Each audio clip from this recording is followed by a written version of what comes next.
सबसे पहली हत्या जो मैंने देखी वो मुझसे कुछ फुट की दूरी पर हुई थी। जब मैं दूध लेने गया था, मैंने सिर्फ 10 फुट की दूरी से देखा उसे।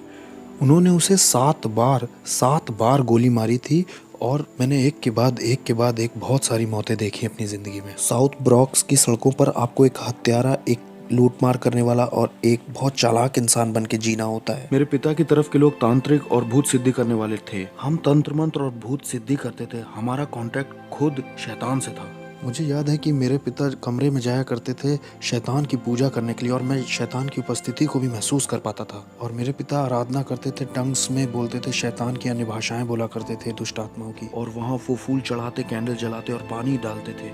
शाम को 7 बजे से लेकर सुबह 5 बजे तक मैं एक डिमोनिक चर्च में जाता था, जहाँ तंत्र मंत्र भी सिखाया जाता था। मुझे ट्रेन किया जा रहा था। मैं ट्रेंड हो रहा था तांत्रिक बनने के लिए। मुझे भूत सिद्धि करने वाली जादूगरनी औरतें जो 30 साल से, 40 साल से, 50 साल से अपने धर्म में लगी हुई थी, ये सिखा रही थी कि कैसे बात करनी है प्रिंसिपैलिटीज से, शैतान से, जमीन वाली दुष्ट आत्माओं से। आप शैतान से डायरेक्ट बात नहीं कर सकते, आपको पहले अधिकार कमाना होगा। जो सबसे पहली बार भयानक हत्या हुई थी जो मैंने बताया, वो यहाँ इस घर में हुई थी। हस्बैंड ने 52 बार पत्नी को चाकू मारा था और उसके सर को काट के अलग कर दिया था। हम उसकी बेटी के साथ खेला करते थे, इसलिए जब हम उसे छोड़ने आए यहाँ पर तो वो यहाँ खड़ी थी और उसको पता चला कि उसकी माँ इस तरह से टुकड़ों में काटी गई। इसी घर में हुआ था ये। एक बार मैं अपने स्कूल में अपने दोस्तों के साथ खेल रहा था, तो वहाँ एक पास्टर आए, एक बैंड भी उनके साथ आया था और वो गाना गाने लग गए। लोग इकट्ठा हो गए और वहाँ बड़ा अद्भुत माहौल बन गया। पूरे स्कूल में एक खुशी की लहर दौड़ गई और मैं एक टूटे हुए परिवार से आया था। वहाँ पास्टर स्टेज पे खड़े होकर बाइबल की कुछ बात बता रहे थे, बाइबल की कहानियाँ बता रहे थे, परमेश्वर कैसे सबसे प्यार करता है, और वो यही सब बता रहे थे। पहली बार मैं थोड़ा सा जुड़ा कि वाह, शायद परमेश्वर मुझसे प्यार करता है। हो सकता है परमेश्वर को मेरी या मेरे परिवार की ज़रूरत है। शायद परमेश्वर मुझे और मेरे परिवार को छूना चाहता है, हमारी परिस्थिति बदलना चाहता है। मुझे भी थोड़ा प्यार मिल सकता है, मुझे भी मिल सकता है। और वो मेरी तरफ चलते हुए आ रहे थे और मुझे पहली बार प्यार बहुत महसूस हो रहा था, इतना कि मैं समझा नहीं सकता। और ये पास्टर स्टेज से उतर के लोगों के लिए प्रार्थना कर रहा था, उन्हें छू रहा था, और मुझे लगा कि अब मेरी बारी है। अब ये पास्टर मुझे छुएगा और अब यीशु मुझे कबूल करेंगे और मुझे जताएंगे कि प्यार होता क्या है। और ये पास्टर मेरे बगल से चले गए। उन्होंने मुझे कभी नहीं छुआ। उन्होंने मुझे बिल्कुल नहीं छुआ। वो नीचे लाइन तक आए, मेरे पास आए और मेरे पास से गुजर गए और दूसरे लोगों को छुआ। मुझे लगा, ओह, यीशु ने भी प्यार नहीं किया, पिता ने प्यार नहीं किया, मेरा घर परिवार भी टूटा हुआ है। यीशु को शायद अच्छा लगता है कि मेरी माँ मार खाती है, मेरे भाई और मैं भूखे सो जाते हैं। उससे शायद अच्छा लगता है कि हमारे अपार्टमेंट में लाइट नहीं है, हम स्कूल में मिसफिट हैं, उसे हमारा स्कूल आना भी अच्छा नहीं लगता। ये जो यीशु है ना, ये भी मेरे बाप की तरह ही है, इनमें कोई अंतर नहीं है, ये भी मेरे पिता जैसे ही हैं। और मैं टूटा हुआ और बड़ा उदास अपने घर पहुंचा। और मुझे याद है 1 या 2 हफ्ते बाद लगभग मैं स्कूल के बाहर थोड़ी मस्ती कर रहा था, अपने दोस्तों के साथ मज़े ले रहा था, और मैंने सुना कि कुछ नीचे गिरा। वो एक वुडू नेकलेस था। मैंने उसे उठाया और पहन लिया। उसमें बहुत सारे रंग थे और ये नेकलेस ही मेरा शैतान के साथ पहला कांटेक्ट था। कुछ समय के बाद हम टैरो कार्ड रीडिंग करने गए। वहाँ मैं जब गया तो मैं लगभग 10 साल का था, मैं छोटा ही था। वहाँ पर जो औरत भूत सिद्धि करती थी, टैरो कार्ड रीडिंग करती थी, वो विच लेडी, उसने मुझ में अपनी आंखें बिल्कुल धंसा दी। वो बिल्कुल मुझ पर फिक्स हो गई। हमें ये लड़का चाहिए, हमें ये लड़का चाहिए ही चाहिए। हम इसे सेंटेरिया का रिसर्च करने वाला बनाएंगे और ये स्पिरिचुअलिज्म को भी आगे बढ़ाएगा। स्पेनिश में आत्माओं की साधना करना डिमोनिक है और सेंटेरिया संतों की पूजा कहलाती है, लेकिन वो है दुष्ट आत्माओं की पूजा। और अगर ये तुमने हमें नहीं दिया तो ये 30 दिन में अपनी आंखें खो देगा। मेरी माँ होने के नाते मान गई और उसने अपना फर्नीचर बेच दिया, उसने अपना बेडरूम सेट बेच दिया सिर्फ $250 जुटाने के लिए, ताकि मेरी पहली सेरेमनी हो। इस औरत ने मेरी माँ के दिल में बहुत डर बिठा दिया था और मेरी माँ ज़मीन पे सोने लग गई क्योंकि उसके पास बेड नहीं था और वो ये भी नहीं चाहती थी कि मेरी आंखें खोएं।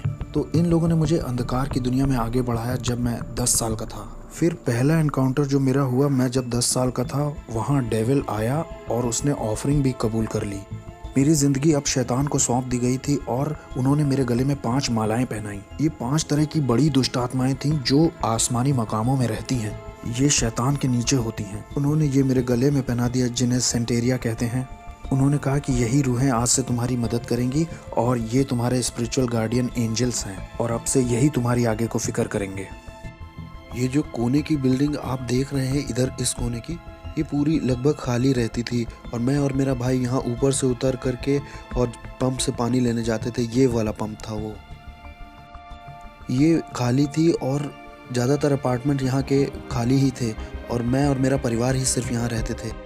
मेरा जो पूरा चैपल था वो इन्हीं सब कामों में लगा हुआ था। वो शैतान की पूजा करते थे और हम डिमोनिक चर्च में जाते थे शाम को 7 बजे से लेकर सुबह 5 बजे तक। भूत सिद्धि वाली औरतें और तांत्रिक हमें सिखाते थे, वो बुलाना सिखाते थे, नियम कायदे और अधिकार के विषय में सिखाते थे। इस जगह को कौन देखता है, ऊपर हाकिम कौन है और यहाँ की प्रिंसिपलिटीज का नाम क्या है और किस तरह से हमारा चैनल काम करता है। 13 साल का होते होते मुझे शरीर से आत्मा को अलग करना आ गया था और मैं शरीर घर में छोड़कर स्पिरिट रेल्म में निकल जाता था, अलग क्षेत्रों में, और जाकर वहाँ श्राप बोलता था। अंधकार का साम्राज्य बढ़े और आस पड़ोस श्रापित हो जाए। यहाँ पर होमोसेक्सुअलिटी आ जाए, यहाँ पर डीमंस आ जाए, यहाँ पर spirit of murder, spirit of suicide आ जाए। मुझे अपने आस पड़ोस में ये सारे चैनल्स चलाना आ गया।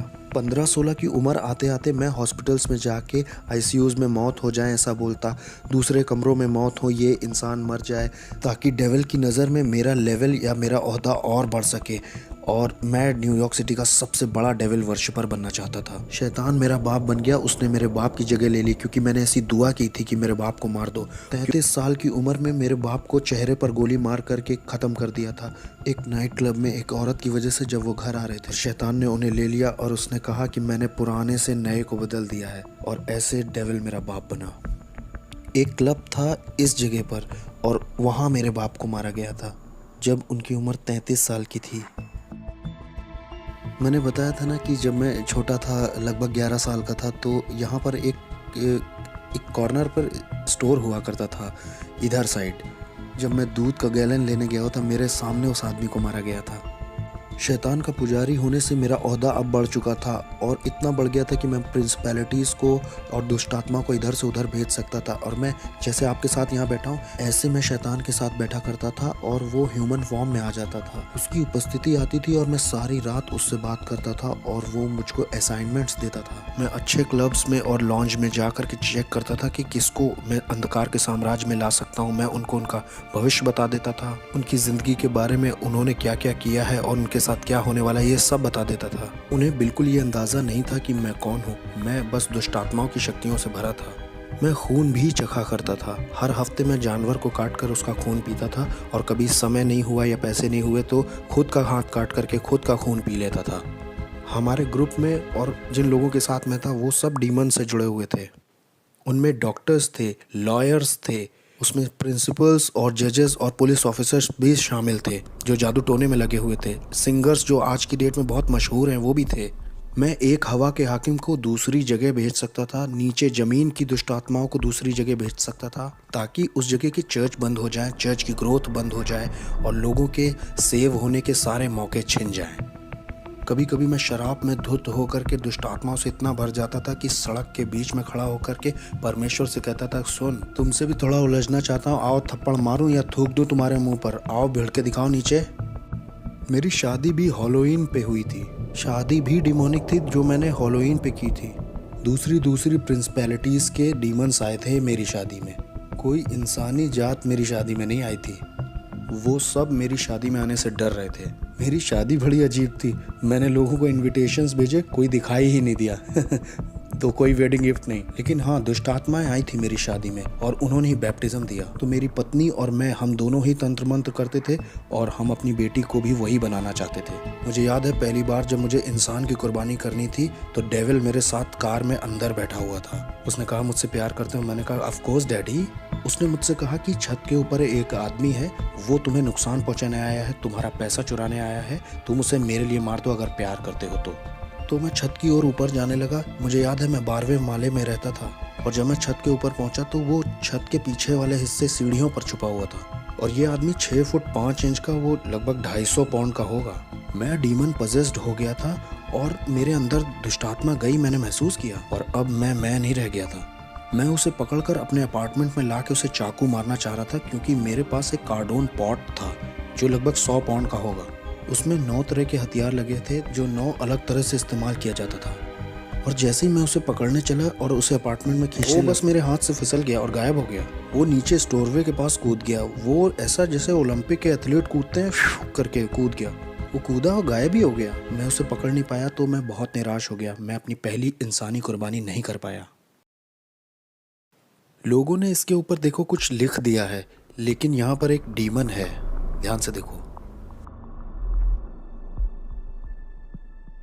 ये वो डीमन है जो नर्क के दरवाजे की देखरेख करता है। इसी के बारे में मैं बता रहा था अपनी किताब में।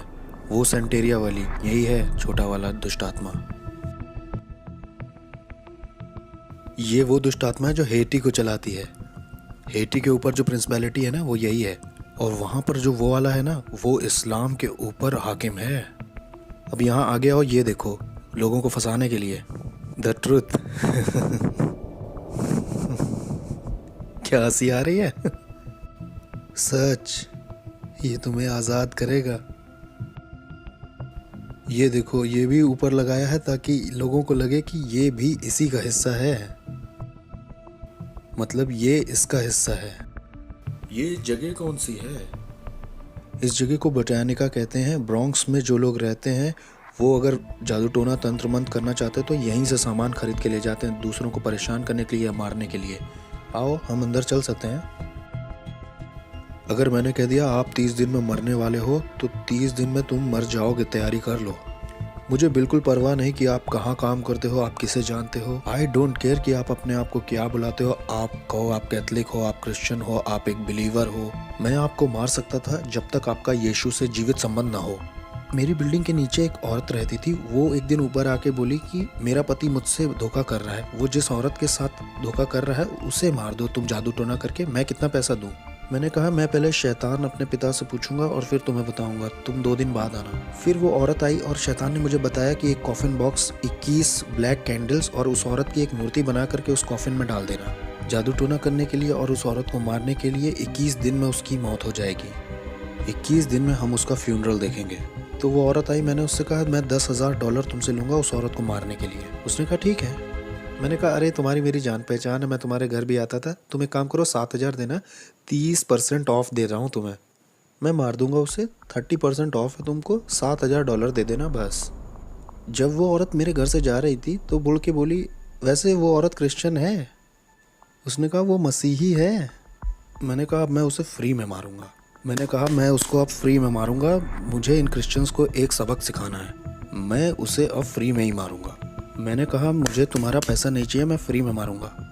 तो मैंने उस पर तंत्र मंत्र किया, वोडू किया, लेकिन 21 दिन होने पर भी वो मरी नहीं। एक महीना हो गया वो मरी नहीं। और मुझे लगा अरे ये हो क्या रहा है, ये मेरी इज्जत का सवाल था। मैंने शैतान को बुलाया, मैंने दुष्ट आत्माओं को बुलाया, मैंने बढ़ा दी अपनी जादू टोना तंत्र मंत्र। मैंने उस पर दुगना जादू टोना शुरू कर दिया ताकि वो एक रात में ही मर जाए, लेकिन कुछ नहीं हुआ, कुछ नहीं हो रहा, कुछ नहीं हो रहा। और एक दिन ऐसा हुआ कि शैतान ही आ गया। मैंने महसूस किया उसकी उपस्थिति आई और शैतान ने मुझसे कहा कि हमें ये प्लान छोड़ना होगा जिस औरत को तुम मारना चाहते हो। मैंने कहा प्लान क्यों छोड़ना होगा, मेरी इज्जत दांव पे लगी है, मैं एक भूत साधक हूँ, मैं तांत्रिक हूँ, अगर मैंने उसे नहीं मारा तो लोगों को लगेगा कि मेरे अंदर ताकत नहीं है। उसने कहा तुम समझ नहीं रहे हो, जिस परमेश्वर की वो सेवा करती है वो उसे अकेला नहीं छोड़ता है, उसे छुओ मत। मैंने कहा कौन है ये ईश्वर? उसने कहा वो जिसकी सेवा करती है।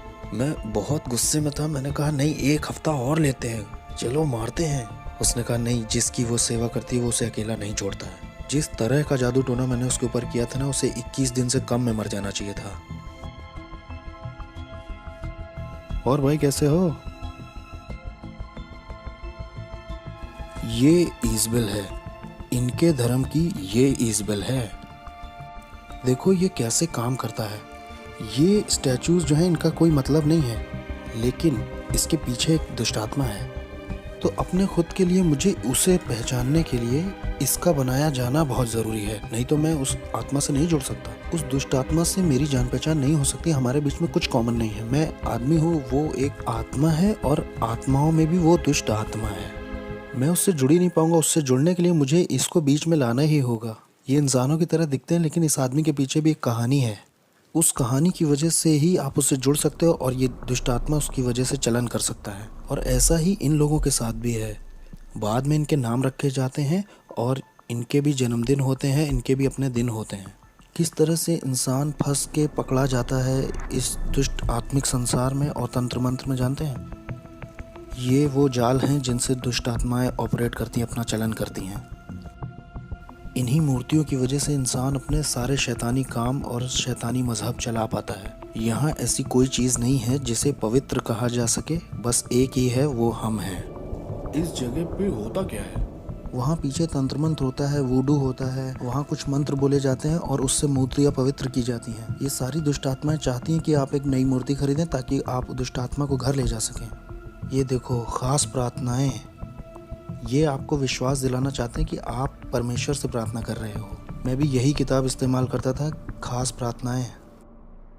इनका मकसद ही है कि आपको लगे कि आप ईश्वर से प्रार्थना कर रहे हैं, लेकिन इनमें कोई भी ईश्वर, इसमें बाइबल का कुछ नहीं है, ना बाइबल की कोई बात है, ना क्रूस की कोई बात है। मैं न्यूयॉर्क अमेरिका में तीसरे नंबर का वो इंसान था जिसके पास एक ऐसी किताब थी जिसमें चिन्ह बने थे सारी दुष्ट आत्माओं के और सारे हाकिमों के, और कैसे लोग ये तंत्र मंत्र सीख सकते हैं।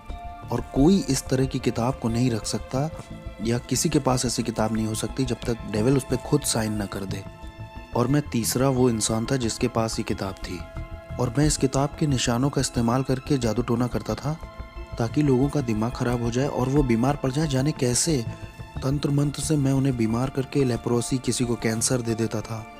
मैंने लोगों के ऊपर ऐसा जादू टोना किया कि उनके साथ गर्भपात हो, उनके जीवन में अबॉर्शन आ जाए, लोग हॉस्पिटल जाएं, सर्जरी ही करवाएं, बिना सर्जरी के हॉस्पिटल में रहें। जादू टोने से मैंने लोगों को पागल भी किया है। मैंने जादू टोना करके लोगों के ऊपर दुष्ट आत्माएं भेजी, बाइपोला की, सिजोफ्रेनिया की और भयानक बीमारी और सुसाइड की स्पिरिट। मैं रात भर बैठकर शैतान से घंटों बात किया करता था, जब क्रिश्चियंस यहाँ चर्च भी 1 घंटे के लिए नहीं जाते। बहुत से क्रिश्चियंस 1 घंटे दुआ भी नहीं करते। आत्मिक संसार ज़्यादा रियल है इस संसार से जो दिखता है, और हमने इसे महसूस किया था कि जो कुछ यीशु में ढका हुआ नहीं है उसे बहुत आसानी से टारगेट बना सकते हैं गिराने के लिए। जैसे नास्तिक लोगों को आराम से मार सकते हैं हम। यहोवा विटनेस वाले लोग आसानी से मारे जा सकते हैं, मोर्मोन्स भी आसानी से मारे जा सकते हैं, और ऐसे लोग भी जो कहते हैं शैतान होता ही नहीं है, वो भी बहुत आसानी से मारे जा सकते हैं, क्योंकि वो आत्मिक सहायता कभी मांगेंगे ही नहीं। मुझे याद है कि एक बार हमारे पड़ोस में निकी क्रूस का ग्रुप आया हुआ था। वो उसको ट्रूस बुलाते थे। वो चलते चलते वर्शिप करते हैं, फिर वचन का प्रचार करते हैं, फिर कहीं और निकल जाते हैं और वही करते हैं। और मैं इनके पीछे कुछ इस तरह से लगा कि इन्हें पीछे कर दूं, इन्हें कुचल दूं। और ये जवान बच्चे थे, कोई 18, कोई 19, कोई 20, कोई 16 ऐसे थे। और मैंने कहा कि ये मेरे पड़ोस में कैसे ये गंदे गाने, ये कूड़ा मेरे बगल में बजा सकते हैं, जिसे आज हम आराधना कहते हैं। ये गंदे गाने थे मेरे लिए। अब मैं इनके पीछे पड़ के इन्हें बर्बाद कर दूंगा। जब मैं वहाँ ऊपर गया तो जहाँ मतलब वो लोग थे, वहाँ एक आँख की दीवार थी जिससे मैं उन्हें छू नहीं पा रहा था और ना उसके पार जा पा रहा था। किसी चीज़ ने मुझे रोका। जितनी बार भी मैंने आत्मिक शक्तियों को बोला जाओ, तो वो नहीं जा पाई, वो रुकती रहीं, और मैं कभी भी उन बच्चों को छू नहीं पाया। मैंने कहा कुछ तो सही नहीं है, कुछ तो ऐसा है जो सही से नहीं हो रहा। फिर मैं वहाँ से निकल गया। मैंने कहा अब मैं इनके साथ नहीं लगूंगा, इन्हें अकेला छोड़ देता हूँ। ठीक है, ये पहला राउंड जीत गए। तो क्या इस वक्त आत्माएं हमें देख रही हैं? हाँ, वो हमें देख तो रही हैं। हाँ, वो देख रही हैं। तो हम सुरक्षित हैं? हम सुरक्षित हैं? हाँ, हम सुरक्षित हैं। हम यीशु के लहू में ढके हुए हैं। यीशु के खून जैसा कुछ भी नहीं है। आमीन। वो हमें छू नहीं सकते। हमारे पास सुरक्षा का बाड़ा है। हमारे चारों ओर सुरक्षा का बाड़ा है भाई। हम यहाँ आ सकते हैं और हम यहाँ की दुष्ट आत्माओं के पीछे भी पड़ सकते हैं, और हम इस जमीन को यीशु के नाम से श्राप भी दे सकते हैं, और शैतान हमारा कुछ कर भी नहीं सकता। मेरे पास बहुत पैसा था, बहुत बढ़िया कारें, बहुत सुंदर लड़कियाँ थीं। मेरे पास दुनिया का सब कुछ था। मेरे पड़ोसी मुझसे डरे हुए थे, क्योंकि जो मैं था, वो कहते थे तुम इससे उलझोगे तो तुम्हारे घर के लोग मरेंगे। तुम इससे उलझे तो ये बंदूक नहीं चलाएगा, ये सोते में मार देगा सबको। मेरे बाप शैतान ने मुझे बहुत बढ़िया चीज़ें दी थी, ऐसी ताकत दी थी कि लोग मुझसे डरते थे, जैसी मैं सोच भी नहीं सकता। यहाँ तक कि पुलिस भी मुझसे डरती थी, मेरे पड़ोस की सिक्योरिटी भी डरती थी। लोगों को ये मालूम था कि ये शैतान का बच्चा है, ऐसा कहते थे लोग। मैंने कई क्रिश्चियंस को घुटने पिला दिया, दुआ के लिए नहीं, क्योंकि उनमें ताकत ही नहीं थी। इसलिए नहीं कि आपका परमेश्वर ताकतवर नहीं था, मुझे गलत मत समझिए। परमेश्वर तो ताकतवर था, लेकिन बर्तन कमज़ोर था। बर्तन का कोई प्रार्थना का जीवन नहीं, ना कोई उपवास का जीवन, और ना परमेश्वर से इसका संबंध सही है। ये व्यक्ति भक्त जैसा बस बाहर से दिख रहा है, लेकिन कोई शक्ति नहीं है। ये व्यक्ति कमज़ोर है और इसके जीवन में कुछ हो भी नहीं रहा है। इसके पास बाइबल भी है, इसके पास कपड़े भी सही हैं, इसके वस्त्र सही हैं, लेकिन इसका कोई जुड़ाव नहीं है यीशु के साथ, क्योंकि ये उसकी इच्छा से बाहर है, उसकी प्रतिज्ञाओं से बाहर है और इसके डिवाइन पर्पस से भी बाहर है। इसलिए मेरा उस पर अधिकार है, मैं उसको गुलाम की तरह बना लूँगा, मैं उसे तोड़ दूंगा, उसके साथ तंत्र मंत्र करूँगा, मैं करता जाऊँगा एक मसीही से दूसरे मसीह, एक चर्च दूसरा चर्च, कई सारे। मैं हर वो चीज़ गिराता जाता जो यीशु के क्रूस को दिखाती थी।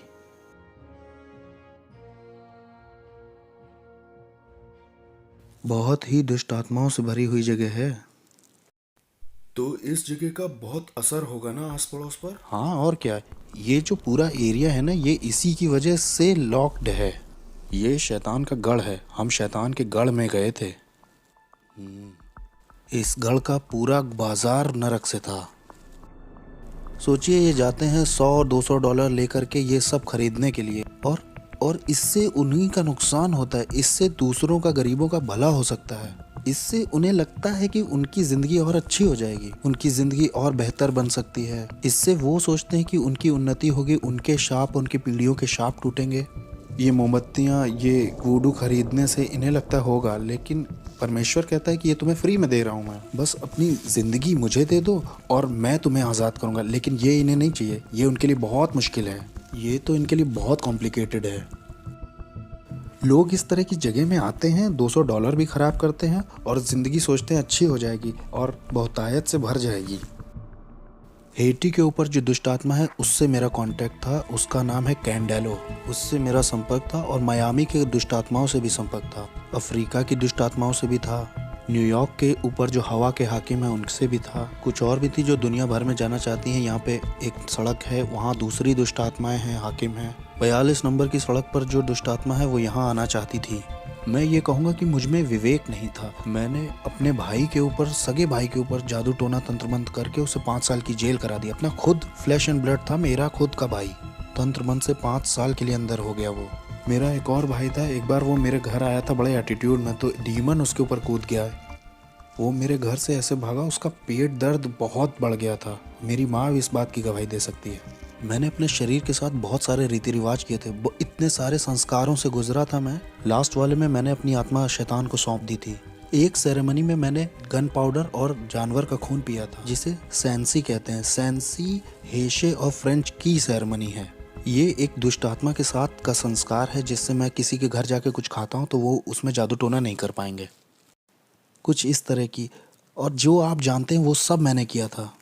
मैं जिस दुष्ट आत्मा वाले चर्च में जाता था वहाँ एक सीक्रेट मीटिंग होती थी हर साल। हर एक बड़ा जादू टोना, तंत्र मंत्र, वॉलॉक, विचेस उसमें आते थे। वहाँ ये फैसला लिया जाता था कौन सा हाकिम किस जगह के क्षेत्र पर राज्य करेगा। हम कलीसिया से ज़्यादा संगठित यानी ऑर्गेनाइज्ड थे। अंधेरे का जो साम्राज्य है वो यीशु मसीह की कलीसिया से ज़्यादा ऑर्गेनाइज्ड है। हमें पता था सेरेमनीज कैसे करनी है। अगले साल की तैयारी इस साल के ख़त्म होने से पहले ही हो जाती थी। यहाँ क्रिश्चियंस 1 घंटे के लिए प्रार्थना नहीं करना चाहते हैं। यहाँ क्रिश्चियंस का लगातार वाला रिश्ता नहीं है चर्च में परमेश्वर के साथ। मैंने 1 साल का रेस्ट भी लेना चाहा और शैतान ने 1 साल के लिए मेरी आंखों की रोशनी ले ली। मैं 1 साल तक पूरी तरह से अंधा था, इसका सर्टिफिकेट भी है मेरे पास। मैं पूरी तरह से अंधा था। वो लोग मेरी यहाँ तक तैयारी करा रहे थे कि एक देखने वाला कुत्ता ले लो और वो जो स्टिक लेके चलते हैं ना, आपने देखा होगा वो। मेरी माँ ने 1 साल मेरा ध्यान रखा। मेरी आंखें पूरी तरह से अंधेरी हो गई थी। एक बादल जैसा धुआं मेरी आंखों के ऊपर आ गया था। मैं पूरी तरह से अंधा था। और जब मैंने शैतान को अपनी ज़िंदगी वापस दे दी तो 7 सर्जरीज के बाद मेरी शैतान ने आंखें लौटा दी और फिर मैं दोबारा देख पाया। और ये मेरी सज़ा थी जो शैतान ने दी कि 1 साल की छुट्टी मुझे चाहिए थी। मैं 1 साल की छुट्टी लेना चाहता था। शैतान ने कहा अच्छा छुट्टी चाहिए, ये लो, और उसने मेरी आंखें ले ली। और इस तरह की दुनिया का था मैं कि आप शैतान से पंगा लोगे तो शैतान आपको या आपके परिवार के लोगों को मारेगा। एक तरह का डर आपको हमेशा रहेगा कि आप ये धर्म छोड़ नहीं सकते। सेंटेरिया, पोलोनियम्बे, स्पिरिचुअलिज्म, ये धर्म छूटेगा नहीं। डॉक्टरों के पास कोई एक्सप्लेनेशन नहीं था कि मेरी आंखें कैसे गईं। जबकि मैं कहूँ क्रिश्चियंस, मसीही जब गलत करते हैं या उनसे बुरा हो जाता है तो उनके घर में जो कुछ दिखाई देता है वो है दया और अनुग्रह। लेकिन अगर आप शैतान को कुछ ऐसा दिखाते हो तो शैतान को पसंद नहीं आया तो आपको या आपके परिवार को मारता है। मुझे याद है एक बार एक औरत को शैतान ने कहा इस आदमी से मत मिलना। उसने परवाह नहीं की क्योंकि वो उससे प्यार करती थी। इसलिए शैतान ने एक दुष्ट आत्मा एक ऐसे इंसान के अंदर भेजी जो सड़क पर रहता था। उसने हथौड़े से उस औरत के सिर पर 17 बार वार करके मार दिया। एक बार मैं अपने घर में बैठा हुआ था, बहुत अमेजिंग था। मैं नाइट क्लब से लौट के आया था। मैं टीवी पर जेरी स्प्रिंगर नाम का एक शो देख रहा था। वो बड़ा अजीब सा शो है, लोग उसमें एक दूसरे को मारते हैं और मुझे उसमें बड़ा मज़ा आता था। मज़े लेके मैं उसे देख रहा था, हंस रहा था और मैंने एक आवाज़ सुनी, बेटे मैं जल्दी आ रहा हूँ, तुम अपनी ज़िंदगी से क्या करोगे। एक सुनने वाली आवाज़ बहुत शार्प उस कमरे से आई थी। हर एक दुष्ट आत्मा का पता था, हर एक हाकिम के प्रिंसिपैलिटीज़ का मार्क मेरे पास था, ज़मीन की दुष्ट आत्माओं का भी और शैतान का, इज़बेल का। मैं हर एक के नाम बता सकता हूँ जिनके नाम आप भी नहीं जानते होंगे। मैं उनको नाम से जानता था, लेकिन ये आवाज़ उन सब आवाज़ों से बहुत अलग थी। वो आवाज़ जाने कहाँ से आई थी, वो हवा से आई थी वो आवाज़। मैं एक तरह के सदमे में आ गया और फिर मैंने एक तरह का दर्शन पाया अपने अपार्टमेंट के दूसरी तरफ। मैंने देखा कि पूरे आसमान में आग है और नीचे के जो लोग हैं वो उससे बचने के लिए इधर उधर दौड़ रहे हैं कि कोई जगह मिल जाए शायद। मैंने कहा ये कैसा दर्शन, मैंने उसे छोड़ दिया। और फिर मुझे याद है जब मैं सोने गया, बहुत गहरी नींद थी और मैंने एक टी शर्ट मुंह पे डाली, मैं सो गया और मैंने देखा कि मैं एक ट्रेन में हूँ, उसमें बहुत सारे लोग हैं। मैं कुछ समझ ही नहीं पा रहा था मैं ट्रेन में क्या कर रहा हूँ। ये ट्रेन इतनी तेज़ चल रही थी कि आप समझ नहीं सकते। मैं पृथ्वी पर इतनी तेज़ किसी चीज़ में नहीं चढ़ा और ये ट्रेन नर्क में आ गई।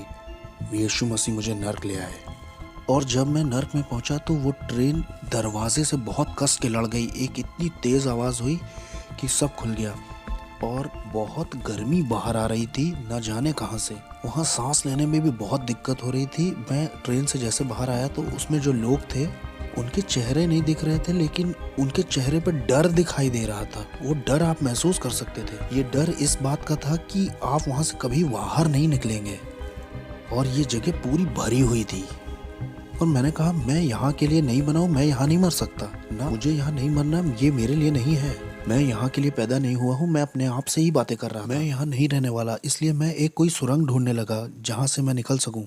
तो मैं सुरंग ढूंढने के लिए आगे गया, या कोई खिड़की ढूंढने, या कोई हो सकता है वहाँ कोई जगह दिख जाए जहाँ से मैं बाहर आ सकूँ और मैं अपनी रियलिटी में लौट सकूँ। लेकिन वहाँ कोई गैप नहीं था। मुझे याद है वहाँ जितना मैं आगे उस सुरंग में जा रहा था उतना ज़्यादा मुझे डर घेर रहा था और मुझे लोगों की तकलीफ़ें सुनाई दे रही थी, आवाज़ें। वहाँ अंधेरा और डर ओढ़ लेता है जैसे कोई कपड़ा पहन लिया हो, वो आपको लपेट जैसा लेता है। वहाँ आपका कोई बस नहीं चलता है, कुछ जकड़ जैसा लेता है, वो आपको जाने नहीं देता। यहाँ तक कि मैं अपना हाथ भी नहीं देख पा रहा था। वो एक पर्दे की तरह था, जैसे आप किसी बच्चे के कुएं या जानवर के कुएं में गए हैं। ये कुएं जैसा नहीं था, मैं समझा नहीं पाऊंगा इसे। और इसमें से बहुत गर्मी और बदबू बाहर रही थी, ऐसा जैसे न्यूयॉर्क सिटी के गटर खुल गए हों। वहाँ वो बहुत अजीब सा, बहुत अजीब। और जब मैं आगे गया तो वहाँ मुझे याद है आगे शैतान मिला। उसने कहा मैं तुम्हारा बाप था। वो डिमोनिक टंग्स में बोल रहा था कि मैं तुम्हारा बाप था, मैंने तुम्हें सब कुछ दिया जो चाहिए था, मैंने तुम्हारी केयर की, मैंने तुम्हें आशीष दी, मैंने तुम्हें प्रोटेक्शन दी, मैंने तुम्हारे लिए लोगों को मारा है, तुम्हारे लिए सब कुछ किया, तुम्हें पावर दी, तुम्हें तुम्हारा नाम बनाया इस साम्राज्य में। जो तुम्हारे विरोध में उठे उन्हें मार दिया, क्योंकि मैं तुम्हारा इस्तेमाल करने वाला था अपने राज्य को लाने के लिए पृथ्वी पर। और तुम मुझे छोड़ना चाहते हो, मुझसे धोखा करना चाहते हो। और ये सब डिमोनिक टंग्स में हो रही थी और मैं भी उससे दुष्टात्माओं की अन्य भाषा में बराबर बोल रहा था। मैंने कहा नहीं, मैं छोड़ूंगा नहीं, मैं बस कंफ्यूज हूँ, मुझे समझ नहीं आ रहा हो क्या रहा है। उसने कहा नहीं, मुझे मालूम है तुम क्या करोगे, तुम मेरे धर्म को एक्सपोज करोगे कि मैं कौन हूँ और मेरे आत्मिक संसार में कैसे काम करता हूँ। मैंने तुम्हें वो चीजें बताई हैं जो किसी को नहीं बताई, क्योंकि मैं तुम पे भरोसा करता था कि तुम मेरे राज्य को आगे बढ़ाओगे, क्योंकि मैं और तुम्हारा इस्तेमाल करना चाहता था बड़े पैमाने पर। और कंफ्यूज होकर उसने मेरी गर्दन पकड़नी चाहिए, और जैसे ही मुझे मारने के लिए उसने गर्दन पकड़नी चाहिए, एक क्रॉस मेरे हाथ में यीशु मसीह का आया। और न जाने 3-4 क्रॉस कैसे नर्क में आ गए जब मैंने ब्लू शॉर्ट्स और टी शर्ट पहन रखी थी। और जैसे ही मैंने वो क्रूस उसके ऊपर छुआया, वो ऐसे पिघल गया जैसे वो कोई बच्चा हो। वो एक बच्चे की तरह जमीन पर गिर पड़ा और उसमें कोई ताकत नहीं थी।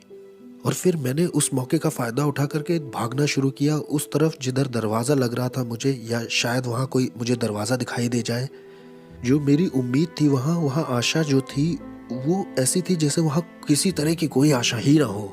वहाँ कभी ऐसा नहीं लगता कि आप बाहर आ पाएंगे। बस यही आपका द एंड है। जिस डर ने उस वक्त मुझे पकड़ रखा था वो डर मैं समझा नहीं पाऊंगा। ऐसा डर मुझे कभी नहीं लगा। मैंने उस तरह की निराशा कभी महसूस ही नहीं की थी। ये बिल्कुल स्वर्ग का ऑपोजिट था। वो खुशी और आनंद का ऑपोजिट था, शांति का ऑपोजिट था, जीवन और उजियाले का ऑपोजिट था। ये जगह तो अंधकार और तड़प की जगह थी। अगर मैं यहाँ रहता हूँ तो मेरे परिवार मुझे कभी नहीं ढूंढ पाएगा कि मैं यहाँ हूँ। मेरी पत्नी, मेरी बेटी मुझे कैसे ढूंढ पाएंगे, कैसे देख पाएंगे। अब जब मैं उस सुरंग के और गहरे में जा रहा था, ये सोचते हुए कि वहाँ शायद कोई दरवाज़ा हो या किसी तरह की कोई दरार वहाँ हो, वहाँ शैतान फिर से दिखाई दिया और उसने कहा कि मैं तुम्हें मार दूंगा। अब समर्पण के समय में मैंने तुम्हारे शरीर पर कुछ दुष्ट आत्माओं की भाषा में निशान बनवाए थे जो मेरे कॉन्ट्रैक्ट हैं, इससे मैं तुम्हें मार दूंगा। उसने कहा, अरे बेवकूफ़, ये मेरे निशान है। ये इस बात के निशान है कि मैं तुम्हारा मालिक हूँ। मैं तुम्हारा मालिक हूँ, कोई और तुम्हारा मालिक नहीं है, मैं हूँ। या तो तुम मेरे लिए जियोगे या तो मरोगे।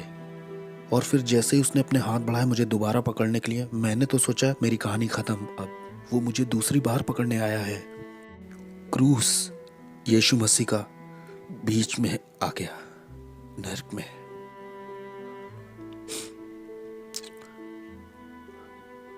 कोई प्यार नहीं है क्रूस से बढ़ के, जो मेरे जैसे पापी के लिए आए नरक में। दाऊद कहता है कि अगर मैं अपना बिछौना अधोलोक में भी बिछाऊं तो उसे पता है। अनुग्रह और सच्चाई नरक में दिखाई दी। अनुग्रह और सच्चाई को मेरे बारे में पता था।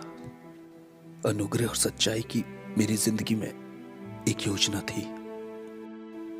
मेरे गलत, शैतानी, घमंडी और खुदगर्ज और स्वार्थीपन का जब अंत हो गया नरक में, जब मेरा समय भी पूरा हो गया था, तब यीशु मसीह दिखाई देते हैं मेरे जैसे मिसफिट के लिए और कहते हैं, तुम्हारे लिए मेरे पास योजना है। मैं तुमसे प्यार करता हूँ जितना तुम सोच नहीं सकते। वो मुझे नरक में दिखाई दिए और जब मैं वापस आया, मेरी आत्मा शरीर में वापस आई, तब मैंने अपने घुटने टेके यीशु मसीह के नाम से। मेरे पास $1,00,000 का सामान था तंत्र मंत्र का। मैंने फेंक दिया। मैंने तंत्र मंत्र सब फेंक दिया। मैंने अंधेरे के साम्राज्य से जुड़ी हर एक चीज़ फेंक दी। हेटी के लोग और क्यूबा के लोग और मियामी, न्यूयॉर्क के लोगों ने सोचा कि इसे मार दे क्योंकि ये बहुत जानता है, क्योंकि इसे बहुत कुछ पता है, इसलिए इसे मारना चाहिए। हमें इसे मारना ही होगा क्योंकि ये बहुत कुछ जानता है। ये अब हम में से एक नहीं रहा, इससे मारना तो जरूर है। वो आए मुझे मारने के लिए। उन्होंने अपनी तरफ से कोई कसर नहीं छोड़ी। मैं दिन में सोने लगा था क्योंकि दिन और रात दुष्ट आत्माएं आती थी और मुझे बहुत टॉर्मेंट करती थी, बहुत सताती थी। ये सब 30 दिन तक चलता रहा। 30 दिन तक वो मेरे गले को पकड़ते थे, वो मेरे बिस्तर को मुझे उठा के फेंक देते थे। मैं बिस्तर पर लेटे महसूस करता कोई मेरे बगल में लेटा हुआ है, बर्फ के जैसा कोई ठंडा। और जैसे मैं मुड़ के देखता तो मैंने डेविल को खुद देखा वहाँ लेटे हुए। ये सब चलता रहा 30 दिन तक, एक के बाद एक। मुझे सताया जा रहा था, टॉर्चर किया जा रहा था, पागल करने की कोशिश की जा रही थी। मेरे शरीर से मेरी आत्मा खींचने की कोशिश की जा रही थी। मैं रात में ऐसे डरता था जैसे रात में कभी नहीं डरा। 30 दिन तक मैं चिल्लाता रहा और मुझे प्रार्थना करना भी नहीं आता था। सिर्फ बोलता था जीसस जीसस जीसस। प्रार्थना आती नहीं थी तो वो बहन तो इस तरह से चर्च में प्रार्थना करती, लो वो भाई ऐसे प्रार्थना करता है। मैं सारी दुआओं को मिला जुला के करता था ताकि मैं अपनी ज़िंदगी के लिए लड़ सकूं। और एक दिन ऐसा हुआ कि मैं चर्च में आराधना कर रहा था और मेरे दिमाग में सवाल चल रहे थे कि क्यों तूने मेरे साथ ये सब होने दिया प्रभु। और उस दिन मैंने ये आवाज़ सुनी कि मैं देखना चाहता था कि तुम मुझसे कितना प्यार करते हो। और उसने कहा, मैं देखना चाहता था तुम कितना भरोसा करते हो मुझ पे। और उस दिन के बाद से शैतान कभी आगे को मेरे पीछे नहीं पड़ा। मैं यीशु के लिए एक इवेंजलिस्ट बन गया। तब से लेकर आज तक 14 साल हो गए हैं प्रभु की सेवा करते करते, और मैं इस चीज़ को किसी भी चीज़ से सौदा नहीं करूँगा। और मुझे पता है हालेलुया नाम की सड़क पर जॉन रिमेरिस का एक बड़ा बंगला है। एक दिन वो कहेगा, तेरा स्वागत है विश्वास योग्य दास। जिसके कान हो वो सुन ले और जिसकी आंखें हो वो देख ले।